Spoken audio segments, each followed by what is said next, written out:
Hello, shout out to everyone, and welcome to this channel where I host free tutorials in Excel. And I'd like you, if this is what you like to do, I'd like you to subscribe to the channel and also like the videos to get to a wider audience and a wider reach. Alright, guys, on this particular tutorial today, I'll be considering a particular topic that is very essential in Excel, especially for financial analysis. Now, what's that topic about? It's all about pivot tables. I'm sure you've heard about pivot tables, but if you haven't, you will hear that from this particular tutorial. I advise you to watch the video until the very end, and if you're here to subscribe to the channel, kindly hit the subscribe button so that you'll be notified for every time I make a videos as regards the Excel course. Now on my screen I have what I call pivot tables. Now pivot table is just a special tool in Excel that analysts use to summarize data.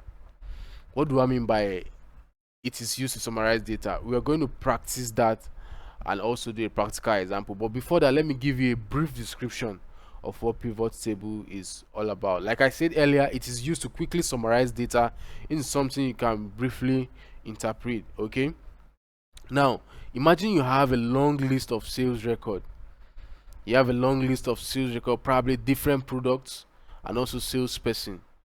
Then and also you also have a region whereby these products are being sold. Then you want to see the sales of this product in a particular region.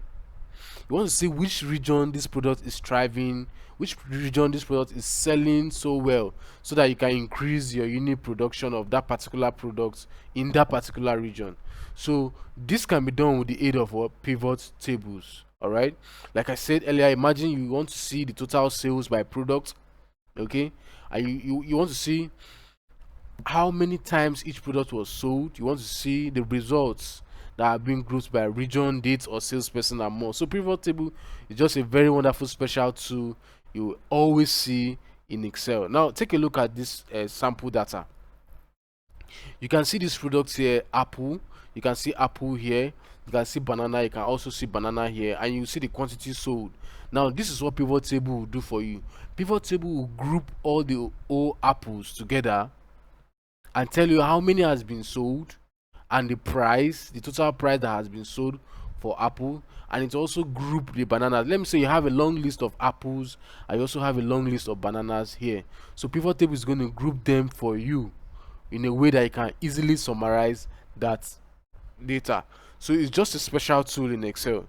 So right on my screen, these are just notes attached to what the pivot table explanation, which we are going to practicalize in this tutorial. All right, so I wouldn't dwell much on this note because I'm going to provide the link to the note in the description section of this video.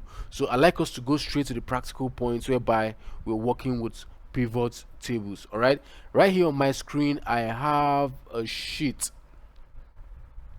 an Excel sheet.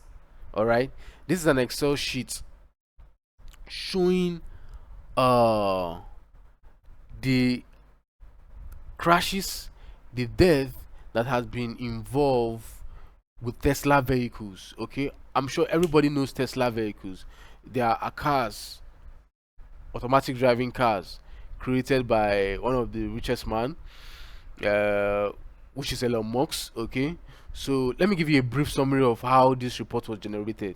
Okay, so Elon Musk decided to create self-driving cars, and someone took the statistics of these cars over time to see how effective they are with little to no supervision. Are you getting my point? Okay, some people could just stay in the car, sleep off, and the car takes them to their destination. And still some people will do the same thing, but it doesn't end up so well. Probably an accident occurred that leads to a death or something. So people were investigating what could be the result of this crash, because these vehicles are automated. Okay, they have sensors that can detect if there's an incoming car and the vehicle will stop. All right, but yet still there were still some death caused by this car, and there were still some accidents that were being caused by this particular Tesla car. So someone decided to do what? To get to take the data of the whole incidents that have involved Tesla cars in accidents. So that is why we have this spreadsheet here. And what we're going to do, we want to summarize all of this data to see which country has the highest number of death rates that has been caused by this Tesla crash. And we'll be using a special tool in Excel called pivot tables. All right, so I'm going to show you how you're going to generate that pivot table in Excel. So, and also I'll be providing you this particular worksheet in the description section of the video so that you can download it and also practice for yourself. Now listen, the question now is, these are the variables that are involved in this particular data. This is the country, this is the date, this is the year, this is the case, this is the country, this is the state, this is the description of the accident. Are you with me? You can see these are descriptions of the accident, and these are the number of death that vehicle has caused. Okay, now we have a special question. The question is, we want to say which country has the highest number of Tesla death occurrence. Did you get the question?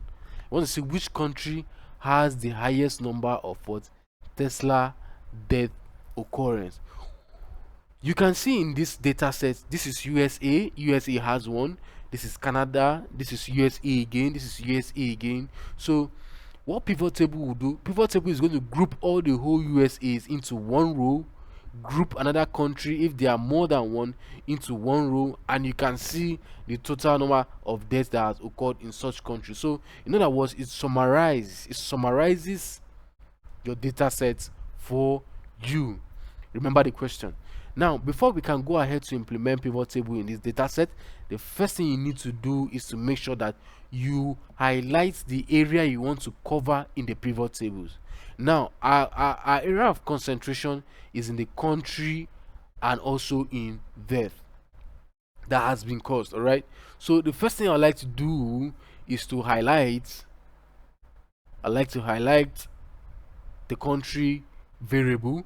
Okay, I'll press the shift on my keyboard and the arrow key so that it covers the death. Remember, we are trying to cover two things. There's no way we can highlight this and highlight this as well. Okay, I just want us to just cover up everything, then we select what we want.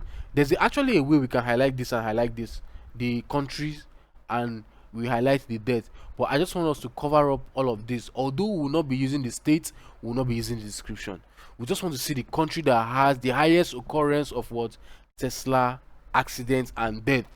Okay, in this particular case we are dealing with death, not accident really. Okay, so the first thing we'll do after we've highlighted this like this, let's go down to make sure that all the parts we've highlighted are being covered. Okay, you can see all the parts we highlighted are being covered, but we don't need all these spaces here. You can see we don't need them. Because if we include them, our table will be counting them, including them as another range. All right, so what I'll do is to press my shift button and my arrow up so that it does what? It's, oh man, this seems is going to take like forever. It's going to take like forever. So what I'll need to do right here is to go and re-highlight it again. All right, so I'm going to start from here, right here. Okay, the moment I start from here, I'll press my shift and my arrow buttons like this so I can cover up that space. So I'll press my arrow down button to make sure I cover up the last part of this particular data set. So that is the first thing to do. You need to highlight to cover up the data set which you want to cover. All right, so this is where I would like to stop. I like to stop here so that once I want to include a pivot table, it's going to calculate the range of this particular place I've highlighted. All right, so the first thing I need to do is to do what? Click on the insert tab. The moment I click on the insert tab, I will click on pivot tables.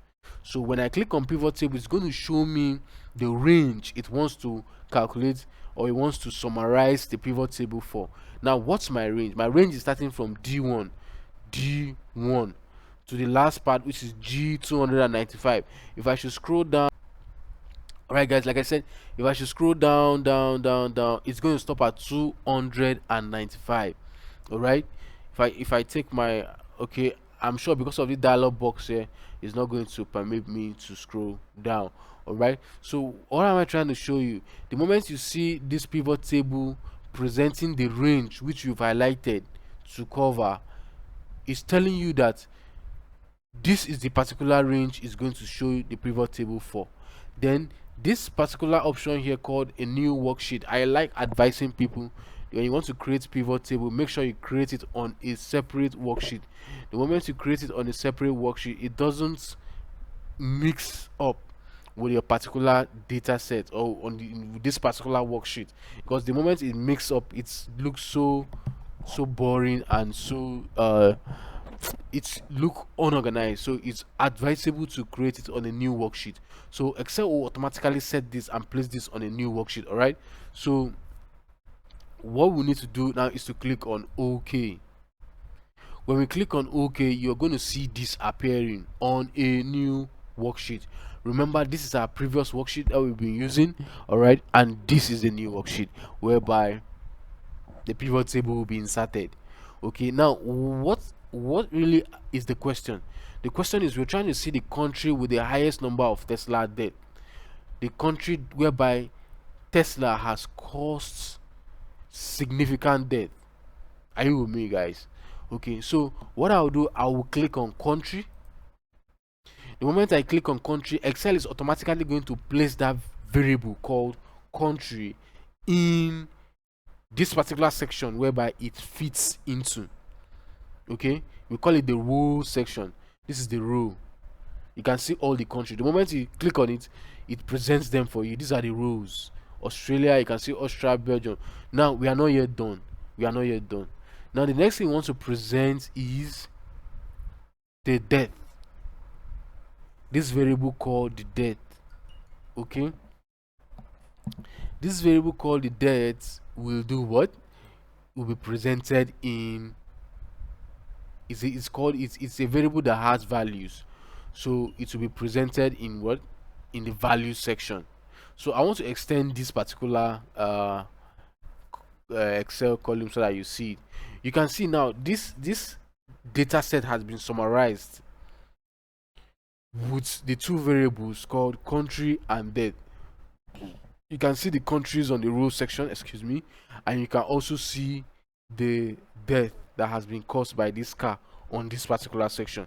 So the moment you click, Excel is going to place it where it fits. Okay, but if for some reason Excel doesn't do that, you can actually drag it to any of the section. Okay, the moment you're dragging it to any of the section, you will calculate if this makes sense or not. Actually, this does not make sense. This description does not make any sense being in the column section. What do we mean by column section? It's going to be arranged in form of column A, B, C, D, and the rest.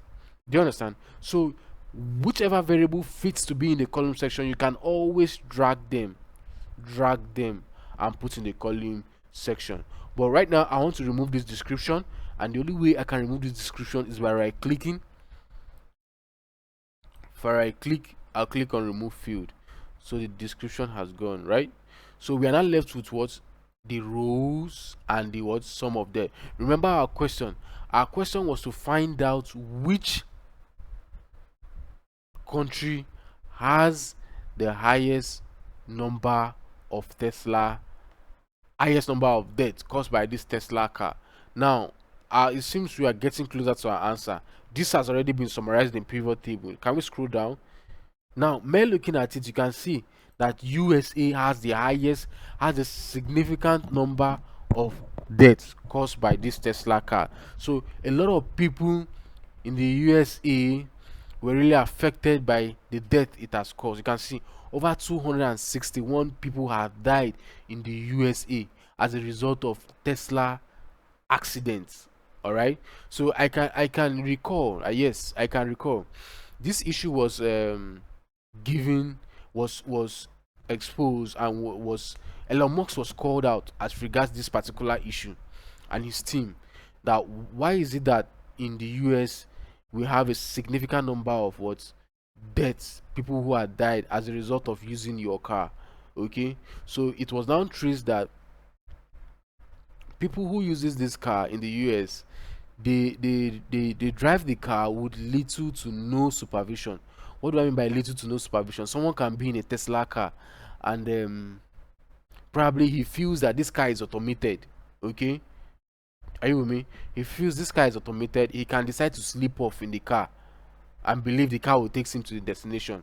So Elon Musk was now saying people who are using Tesla cars and especially engaging it in automatic automatic self-driving uh, people who engage the car in self-driving, okay, should always supervise the car as it is driving. Okay, they should pay attention, all right, to supervising the vehicle. They shouldn't say because the vehicle is what a self-driving car, they would enter it and slip off. No. So Elon Musk tried to advise people who are buyers and users of his cars that whenever they are in the vehicle, they should not slip off. They should ensure that their eyes, their two eyes, are on the steering wheels, are also on the windscreen as well, so that you could probably match the brakes if you come across instances of that will generate an accident, or you could immediately tilt the steering to a particular direction in order to prevent an accident. That doesn't mean the car is not working in terms of self-driving, but he's trying to give an advice that people who are making use of the Tesla cars and are engaging the car in a self-driving mode, they should do what?